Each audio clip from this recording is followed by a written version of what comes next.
Il s'agit du colonel Ezom Vondo Simon qui était jusqu'à sa nomination commandant de la 11e brigade d'infanterie motorisée à Ebolova, Kondi Jacob qui commandait par intérim la 4e région militaire interarmée à Maroua.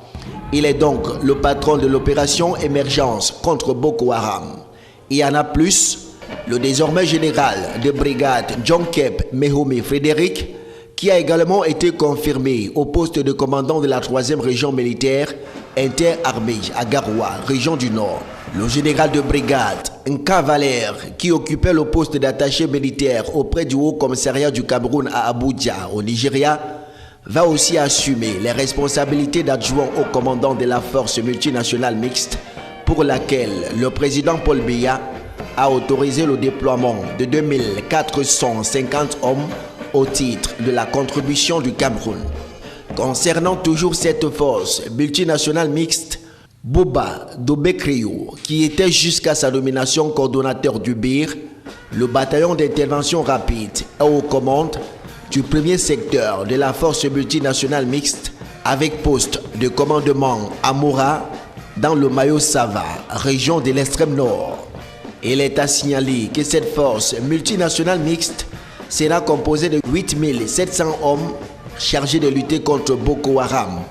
Outre le Cameroun, ils viendront du Bénin, du Nigeria, du Niger et du Tchad. La conjonction des efforts de ces pays avec l'appui multiforme de la communauté internationale pour mettre un terme à cette folie meurtrière et aux attaques de cette secte barbare. Le quartier général de la force multinationale mixte est basé à Djamena, au Tchad.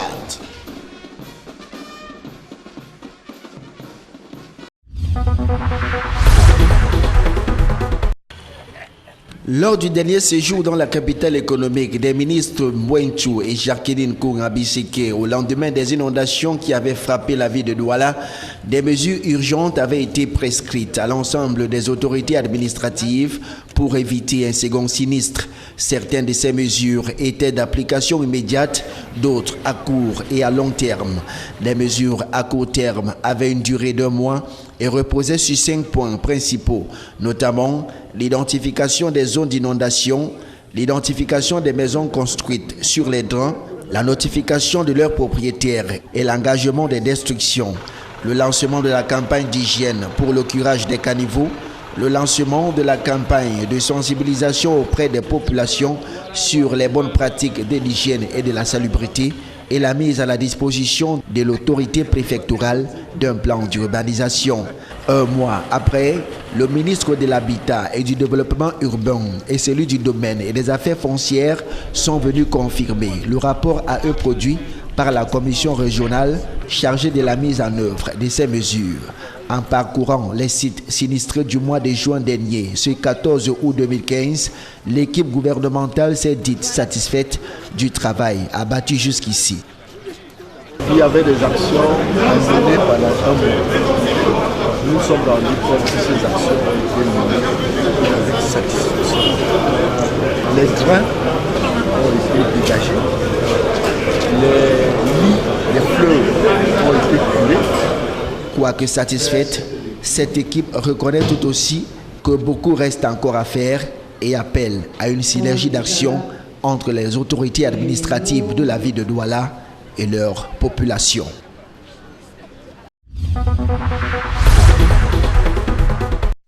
La mission ministérielle constituée de Jean-Claude Mbouentou, ministre de l'Habitat et du Développement urbain, Jacqueline Kourabiseke, ministre des Domaines, du Cadastre et des Affaires foncières, et Jules Dorène Ndongo, ministre délégué auprès du MINAT en charge des collectivités territoriales décentralisées, avait pour but d'évaluer la mise en œuvre des mesures urgentes prises suite aux dernières inondations de grande ampleur survenues à Douala au mois de juin 2015. Les 3 ministres vont donc constater que la recommandation qui instruisait les travaux manuels et le désengorgement des drains a été partiellement exécutée. Il en est de même pour la libération des drains et la démolition des édifices.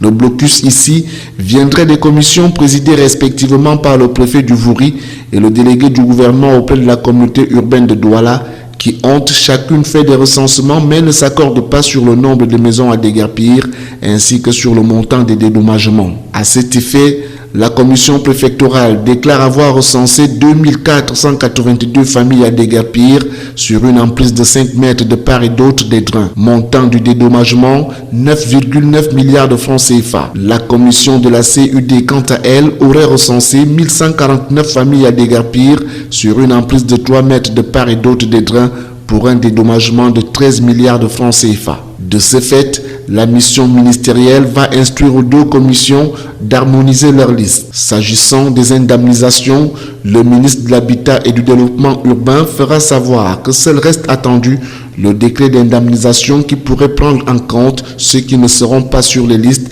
mais à même de prouver qu'ils sont les ayants droit. La mission ministérielle va aussi recommander aux populations de réduire au maximum le nombre de bouteilles jetées dans les drains et les caniveaux afin d'éviter de futures inondations. Pour une synergie d'action entre les populations et les pouvoirs publics dans le combat contre l'insalubrité, l'on projette encourager les groupes d'hygiène et salubrité qui travaillent dans les quartiers en leur remettant des bourses à la veille de la rentrée scolaire 2015-2016.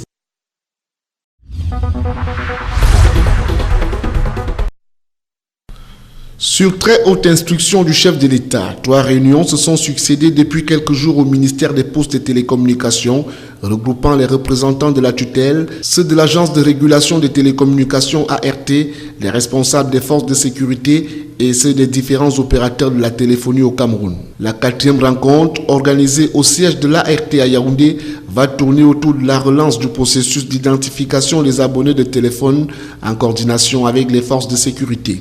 L'objectif de cette démarche vise une meilleure localisation doublée d'une volonté de sécurisation des communications au Cameroun dans un contexte marqué par la guerre contre le terrorisme et notamment le combat contre la secte islamiste Boko Haram d'une part et une commercialisation anarchique de puces préactivées d'autre part. Un commerce de puces à la criée dénué de toute exigence d'identification préalable des abonnés. La campagne est bien du moment où déjà on peut identifier la personne qui appelle on peut identifier la personne qui est derrière un appel téléphonique. À partir d'un appel, on peut retrouver la personne qui a appelé. Dans la campagne du côté sécuritaire, moi je trouve que c'est important. Il faut le faire. Il est désormais question de mettre un terme à ces désordres qui a dû permettre aux forces négatives de Boko Haram de se procurer ces instruments de communication au moyen desquels ils ont pu commettre des attentats kamikazes sur le sol camerounais. C'est du moins l'engagement des pouvoirs publics qui semble attacher du prix à cette haute opération d'identification des abonnés de téléphone. Face au silence plat observé par les différents acteurs de la téléphonie qui n'ont pas souhaité s'exprimer sans autorisation préalable du ministre en charge des postes et télécommunications, le constat sur le terrain révèle une extrême timidité des opérations dans les services consacrés à l'identification des usagers. L'heure est encore au nettoyage des fichiers, a-t-on appris chez certains opérateurs de téléphonie mobile. Les pouvoirs publics annoncent une vaste campagne de communication autour du sujet dans les tout prochains jours. Une campagne qui va démarrer par un point de presse du ministre Jean-Pierre Bigitibi Essam, suivi de la diffusion des spots dans les médias.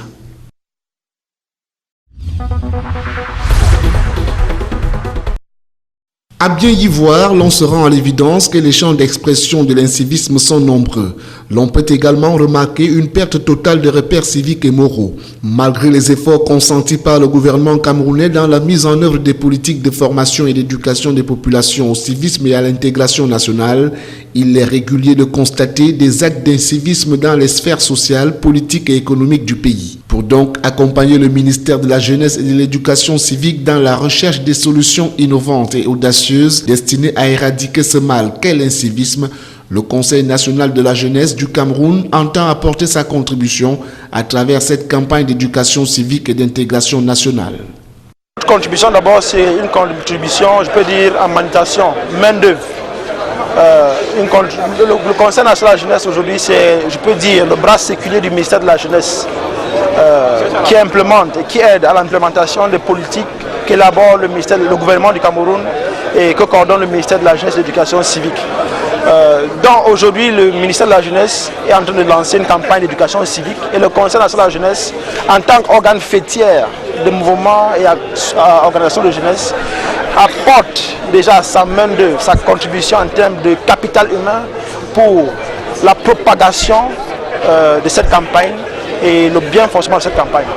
La célébration à Yaoundé le 12 août 2015 de la 16e édition de la Journée internationale de la jeunesse était encore l'occasion pour le ministre Bidumpat en charge de la jeunesse et de l'éducation civique d'inviter les jeunes à renforcer leur participation dans la mise en œuvre de cette grande campagne d'éducation civique et d'intégration nationale afin qu'ils se placent à l'avant-garde de la lutte contre les fléaux sociaux qui obèrent les efforts de développement intégré, global et endogène du Cameroun.